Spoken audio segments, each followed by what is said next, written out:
ಹಣ ಬಿಡುಗಡೆ ಮಾಡ್ತಾ ಇಲ್ಲ, 40% ಗಿಂತ ಅಧಿಕ ಕಮಿಷನ್ ವಸೂಲಿ ಮಾಡ್ತಾ ಇದ್ದಾರೆ ಅಂತ ನೇರವಾದ ಆರೋಪ ಸರ್. ಅದು ಆ ಸಿಸ್ಟಮ್ಮು ಇತ್ತೀಚೆಗೆ ಭಾಳ ದೊಡ್ಡ ಮಟ್ಟದಲ್ಲಿ ಪ್ರಾರಂಭ ಆಗಿದೆ. ನಾನು ಇಲ್ಲ ಅಂತ ಹೇಳಲ್ಲ. ಯಾವ್ಯಾವ ರೀತಿಯಲ್ಲಿ ಈ ಕಮಿಷನ್ ದಂಧೆ ನಡೀತಿದೆ ಅಂತಕ್ಕಂಥದ್ದು ನನಗೆ ಮಾಹಿತಿ ಇದೆ. ನಾನು 2 ಬಾರಿ ರಾಜ್ಯದಲ್ಲಿ ಮುಖ್ಯಮಂತ್ರಿ ಆಗಿ 2ನೇ ಬಾರಿ ಮುಖ್ಯಮಂತ್ರಿ ಆದಾಗ ಯಾವ ಥರ ಈ ಒಂದು ವ್ಯವಸ್ಥೆಗಳು ನಡೀತಾ ಇದೆ ಅಂತಕ್ಕಂಥದ್ದು ನನಗೂ ಅರಿವಾಗಿದೆ. ನಾನು ಮುಖ್ಯಮಂತ್ರಿ ಇದ್ದಾಗ ಗುತ್ತಿಗೆದಾರರಿಗೆ ಪ್ರತಿ ತಿಂಗಳು 30-31ನೇ ತಾರೀಕು ಹಣ ಬಿಡುಗಡೆ ಮಾಡ್ತಕ್ಕಂಥ ವ್ಯವಸ್ಥೆ ನಾನಿದ್ದಂಥ 2005, 6, 7ರಲ್ಲಿ ಮುಖ್ಯಮಂತ್ರಿ ಏನಿದ್ದೆ, ಮೊನ್ನೆ 18ರಲ್ಲಿ ಏನಿದ್ದೆ, ನನ್ನ ಕಾಲದಲ್ಲಿ ಯಾವುದೇ ಒಬ್ಬ ಗುತ್ತಿಗೆದಾರರು ನಮಗೆ ಹಣ ಬಿಡುಗಡೆ ಆಗಲಿಲ್ಲ, ಇವತ್ತು ಕಮಿಷನ್ ಕೇಳ್ತಾ ಇದ್ದಾರೆ ಹಣ ಬಿಡುಗಡೆ ಮಾಡಲಿಕ್ಕೆ ಅಂತಕ್ಕಂಥ ಸದ್ಯ ನನ್ನ ಸರ್ಕಾರದಲ್ಲಿ ಹೇಳಲಿಲ್ಲ ಯಾರನ್ನು. ಈಗ ಇದೆಲ್ಲ ಏನು ನಡೀತಾ ಇದೆ, ಈಗ ಸರ್ಕಾರ ಇವತ್ತು ಹಲವಾರು ಕುಟುಂಬಗಳಲ್ಲಿ ಗುತ್ತಿಗೆದಾರರು ಸೂಸೈಡ್ ಮಾಡ್ಕೊಳ್ಳೋ ಪರಿಸ್ಥಿತಿ ಬಂದಿದ್ದಾರೆ. ಮಕ್ಕಳ ಒಡವೆ ಎಲ್ಲ ಬ್ಯಾಂಕ್ಗಳಲ್ಲಿಟ್ಟು ಸಾಲ ಮಾಡಿ ಕೆಲಸ ಮಾಡಿ ಇವತ್ತು ಅವ್ರು ಯಾರು ಒಂದು ಸಣ್ಣ ಕೆಲಸ ಮತ್ತೆ ಮುಂದೆ ಮಾಡೋ ಪರಿಸ್ಥಿತಿ ಇಲ್ಲ. ಈಗಾಗಲೇ 2 ವರ್ಷದಿಂದ ಈಗ ಕಾಂಗ್ರೆಸ್ ಸರ್ಕಾರ ಆಡಳಿತಕ್ಕೆ ಬರಬೇಕಾದ್ರೆ ಹಿಂದಿನ ಸರ್ಕಾರದಲ್ಲಿ ಕಮಿಷನ್ನು ಅಂತ ಹೇಳಿ ದೊಡ್ಡ ದೊಡ್ಡ ಪಬ್ಲಿಸಿಟಿ ಮಾಡ್ಕೊಂಡೇ ಬಂದರು. ಇವರಿಗೆ 40% ಕಮಿಷನ್ ತಗೋತಾರೆ ಅಂತ ಹೇಳಿ. ನೀವು 2.5 ವರ್ಷದಲ್ಲಿ ನೀವು ಮಾಡ್ತಿರೋದೇನು?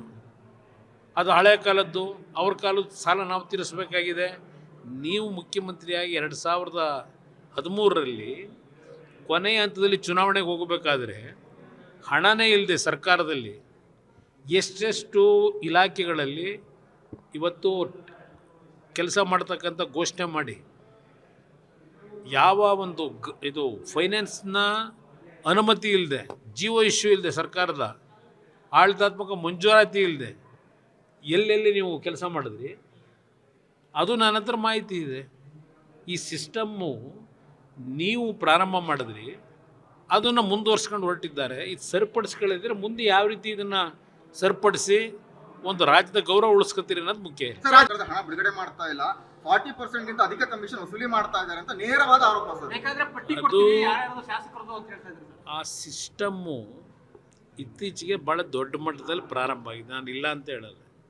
ಯಾವ್ಯಾವ ರೀತಿಯಲ್ಲಿ ಈ ಕಮಿಷನ್ ದಂಧೆ ನಡೀತಿದೆ ಅಂತಕ್ಕಂಥದ್ದು ನನಗೆ ಮಾಹಿತಿ ಇದೆ. ನಾನು 2 ಬಾರಿ ರಾಜ್ಯದಲ್ಲಿ ಮುಖ್ಯಮಂತ್ರಿ ಆಗಿ 2ನೇ ಬಾರಿ ಮುಖ್ಯಮಂತ್ರಿ ಆದಾಗ ಯಾವ ಥರ ಈ ಒಂದು ವ್ಯವಸ್ಥೆಗಳು ನಡೀತಾ ಇದೆ ಅಂತಕ್ಕಂಥದ್ದು ನನಗೂ ಅರಿವಾಗಿದೆ.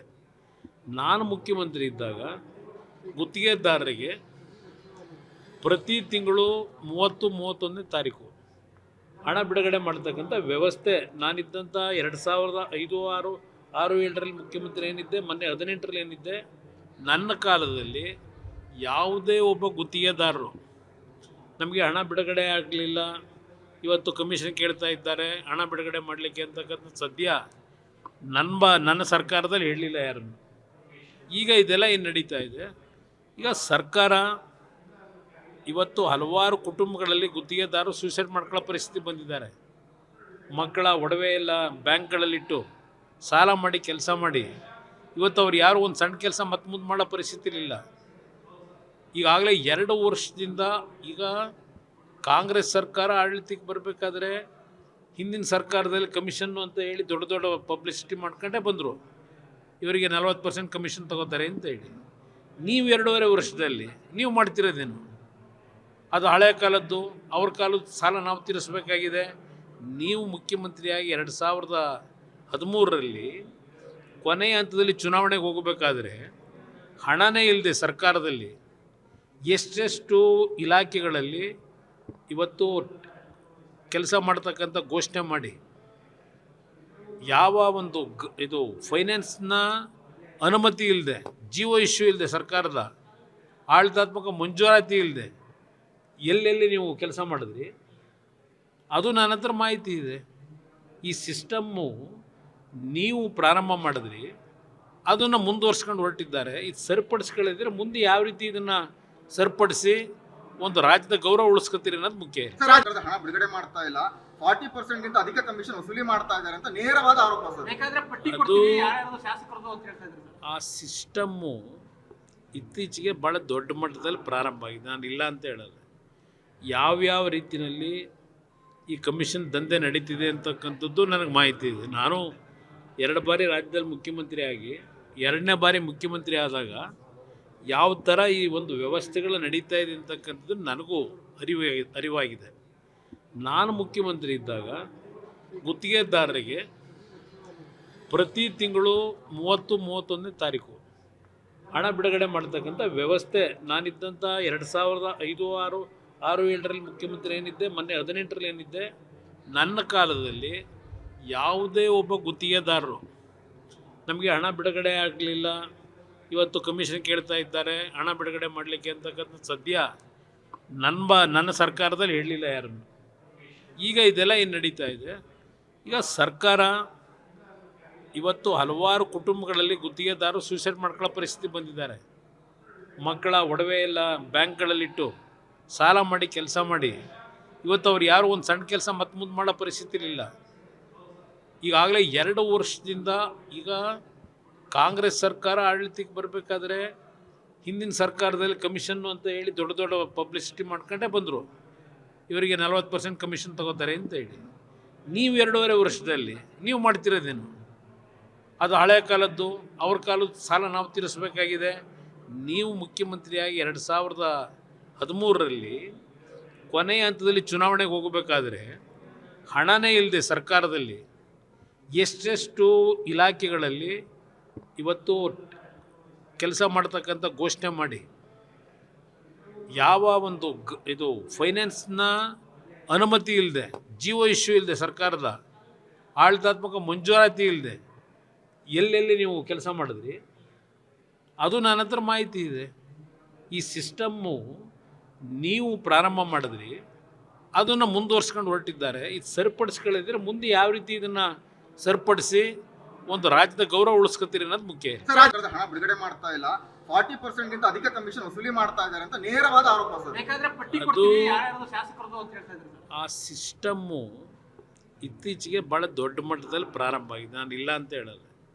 ಯಾವ್ಯಾವ ರೀತಿಯಲ್ಲಿ ಈ ಕಮಿಷನ್ ದಂಧೆ ನಡೀತಿದೆ ಅಂತಕ್ಕಂಥದ್ದು ನನಗೆ ಮಾಹಿತಿ ಇದೆ. ನಾನು 2 ಬಾರಿ ರಾಜ್ಯದಲ್ಲಿ ಮುಖ್ಯಮಂತ್ರಿ ಆಗಿ 2ನೇ ಬಾರಿ ಮುಖ್ಯಮಂತ್ರಿ ಆದಾಗ ಯಾವ ಥರ ಈ ಒಂದು ವ್ಯವಸ್ಥೆಗಳು ನಡೀತಾ ಇದೆ ಅಂತಕ್ಕಂಥದ್ದು ನನಗೂ ಅರಿವಾಗಿದೆ.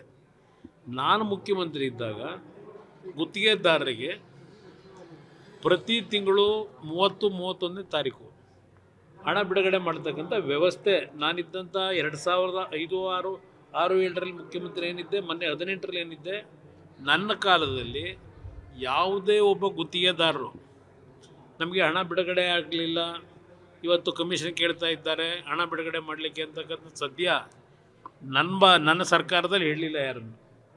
ಈಗ ಇದೆಲ್ಲ ಏನು ನಡೀತಾ ಇದೆ, ಈಗ ಸರ್ಕಾರ ಇವತ್ತು ಹಲವಾರು ಕುಟುಂಬಗಳಲ್ಲಿ ಗುತ್ತಿಗೆದಾರರು ಸೂಸೈಡ್ ಮಾಡ್ಕೊಳ್ಳೋ ಪರಿಸ್ಥಿತಿ ಬಂದಿದ್ದಾರೆ. ಮಕ್ಕಳ ಒಡವೆ ಎಲ್ಲ ಬ್ಯಾಂಕ್ಗಳಲ್ಲಿಟ್ಟು ಸಾಲ ಮಾಡಿ ಕೆಲಸ ಮಾಡಿ ಇವತ್ತು ಅವ್ರು ಯಾರು ಒಂದು ಸಣ್ಣ ಕೆಲಸ ಮತ್ತೆ ಮುಂದೆ ಮಾಡೋ ಪರಿಸ್ಥಿತಿ ಇಲ್ಲ. ಈಗಾಗಲೇ 2 ವರ್ಷದಿಂದ ಈಗ ಕಾಂಗ್ರೆಸ್ ಸರ್ಕಾರ ಆಡಳಿತಕ್ಕೆ ಬರಬೇಕಾದ್ರೆ ಹಿಂದಿನ ಸರ್ಕಾರದಲ್ಲಿ ಕಮಿಷನ್ನು ಅಂತ ಹೇಳಿ ದೊಡ್ಡ ದೊಡ್ಡ ಪಬ್ಲಿಸಿಟಿ ಮಾಡ್ಕೊಂಡೇ ಬಂದರು. ಇವರಿಗೆ 40% ಕಮಿಷನ್ ತಗೋತಾರೆ ಅಂತ ಹೇಳಿ. ನೀವು 2.5 ವರ್ಷದಲ್ಲಿ ನೀವು ಮಾಡ್ತಿರೋದೇನು? ಅದು ಹಳೆಯ ಕಾಲದ್ದು, ಅವ್ರ ಕಾಲದ ಸಾಲ ನಾವು ತೀರಿಸಬೇಕಾಗಿದೆ. ನೀವು ಮುಖ್ಯಮಂತ್ರಿಯಾಗಿ 2013ರಲ್ಲಿ ಕೊನೆಯ ಹಂತದಲ್ಲಿ ಚುನಾವಣೆಗೆ ಹೋಗಬೇಕಾದ್ರೆ ಹಣನೇ ಇಲ್ಲದೆ ಸರ್ಕಾರದಲ್ಲಿ ಎಷ್ಟೆಷ್ಟು ಇಲಾಖೆಗಳಲ್ಲಿ ಇವತ್ತು ಕೆಲಸ ಮಾಡ್ತಕ್ಕಂಥ ಘೋಷಣೆ ಮಾಡಿ ಯಾವ ಒಂದು ಇದು ಫೈನಾನ್ಸ್ನ ಅನುಮತಿ ಇಲ್ಲದೆ, ಜೀವೋ ಇಶ್ಯೂ ಇಲ್ಲದೆ, ಸರ್ಕಾರದ ಆಡಳಿತಾತ್ಮಕ ಮಂಜೂರಾತಿ ಇಲ್ಲದೆ ಎಲ್ಲೆಲ್ಲಿ ನೀವು ಕೆಲಸ ಮಾಡಿದ್ರಿ ಅದು ನನ್ನ ಹತ್ರ ಮಾಹಿತಿ ಇದೆ. ಈ ಸಿಸ್ಟಮ್ಮು ನೀವು ಪ್ರಾರಂಭ ಮಾಡಿದ್ರಿ, ಅದನ್ನು ಮುಂದುವರ್ಸ್ಕೊಂಡು ಹೊರಟಿದ್ದಾರೆ. ಇದು ಸರಿಪಡಿಸ್ಕೊಳ್ಳಿದ್ರೆ ಮುಂದೆ ಯಾವ ರೀತಿ ಇದನ್ನು ಸರಿಪಡಿಸಿ ಒಂದು ರಾಜ್ಯದ ಗೌರವ ಉಳಿಸ್ಕೊತೀರಿ ಅನ್ನೋದು ಮುಖ್ಯ.